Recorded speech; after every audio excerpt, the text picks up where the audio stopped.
Let me tell you something I know for sure. If you want to be successful or happy in this life, you got to have God in your life. You ain't got to be perfect to have God in your life, because you're not perfect no way. You can't be perfect, man, but you can have a relationship with God. Everybody in this room is broken. That's what you need God for. Ain't no you more broken than somebody else. You broken. What difference do it make? If it's 3 people on a boat and a person dive off the boat to swim to shore, and he get 100 yards away from the boat and he drowned and sink, then the next person dive in the water and he get 500 yards, but he drowned and sink. And the last man get off the boat and he gets 6 feet away from shore and he died. Who the better swimmer? Y'all all drown. I don't care how far you go. You get as close as you want. We all gonna come short when it comes to perfection. God take you just the way you are. See, he take dudes like me, and he allows me to say some things on his behalf. And you may not like the way I say it, but I'm just telling you the truth, that you can be an imperfect person and have a relationship with God. You ain't gotta believe that. Because once again, I'm not in the soul conversion business. But if you're struggling and you're looking for a way out, I'm telling you that God is in the forgiving business, that God is in the make your dream come true business, that God is in the accept you as you are business. God took somebody like me and turned me into something. If it wasn't for God's grace, I can't even explain my career to nobody. They ask me all the time, how you get all these TV shows? I can tell you flat out, I have no idea. You know how hard it is to get one show on in Hollywood? Come out here and try to get a TV show. I got 8. That's called grace. That's because, man, if you ask God for something, he'll do exceedingly abundantly over all you think or ask. And all you got to do is honor him. So I'm standing here honoring him. Most of the time we're praying, God, get me out of this challenge. Get me out of this financial setback. But before you get out, you have to invite God in. What's more powerful than God bringing you out is when God comes in and begins to change things.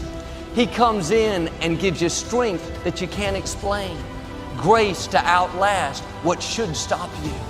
Sometimes it's taking longer than we thought. But when you ask God to come in, you can be at rest. God, I know you are ordering my steps, and at the right time, you'll get me to where I'm supposed to be. When you ask him in, you're saying, God, don't just change the circumstances, change me. Help me to grow through it. Help me to learn. Let my character come up higher.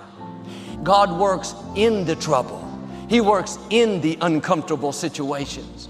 Now, voices will whisper, God doesn't even hear your prayers. That's why nothing's changing. The truth is, God is setting you up to show out in your life. God said in Isaiah, when you go through the waters, I will be with you. When you walk through the fire, you will not be burned. Now, he said the challenges will come. But the whole key to this verse is when he said, I will be with you in the fire. Are you trying to get out of something that God is going to take you through? It's not fair. God, I can't take it anymore. Everything will change if you'll start inviting God into the fire. The right attitude is, God, I know you're going to bring me out, but in the meantime, I'm asking you to come in. Come into this loss I'm going through. Come into this depression that's trying to stop me. Is it a greater testimony that God kept you out of the fire, or that he came with you in the fire and brought you through it? When you know God is with you, you'll have a smile in the middle of the difficulty. You won't be complaining about the trouble. You'll be at peace in the midst of the storm. If you're only praying, God, get me out, you'll be discouraged until it changes. Joel, I can't enjoy my life. I'm dealing with an illness. My finances are low. When it turns around, they don't have a good attitude. You have to do like David. Father, thank you that you are with me right here in this valley. Instead of just trying to get out of the valley, if you'll start saying, show me your greatness in this trouble. then you'll have a peace that passes understanding, a hope when you should be distraught. In the scripture, 3 Hebrew teenagers wouldn't bow down. The king was so furious, he threatened to have them thrown into a fiery furnace. He had the guards turn up the furnace 7 times hotter than normal. The fact is, God could have kept them out of the fire. He parted Red Seas. Would have been no problem for God to change the king's mind. But God doesn't deliver us from every fire. The good news is God knows how to make you fireproof. People don't determine your destiny.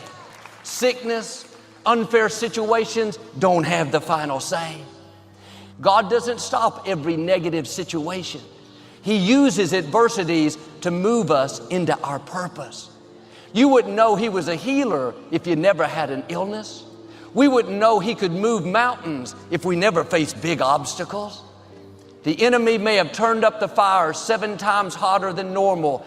They didn't do that without God's permission. When He's with you, you cannot be defeated. He's not limited by the fire, by the floods, by the famines. What should take you out cannot stop your destiny. If you'll recognize that God allowed the difficulty, but He allowed it because He had a purpose. And the purpose is not so you can live miserable. His purpose is to show His glory through you. Without great test, you won't have a great testimony. These teenagers said, "We know our God will deliver us." Then they said something even more powerful. "But even if He doesn't, we're still not going to bow down." When you can say, "God, this is what I'm believing for, but God, even if it doesn't work out my way, I'm still going to give you praise. I'm still going to pursue my dreams." You're saying, "God, not my will, but let your will be done." But too often, we're putting conditions on God, and God, I'll be happy if my boss moves to the backside of Mars. Then I'll have a good attitude.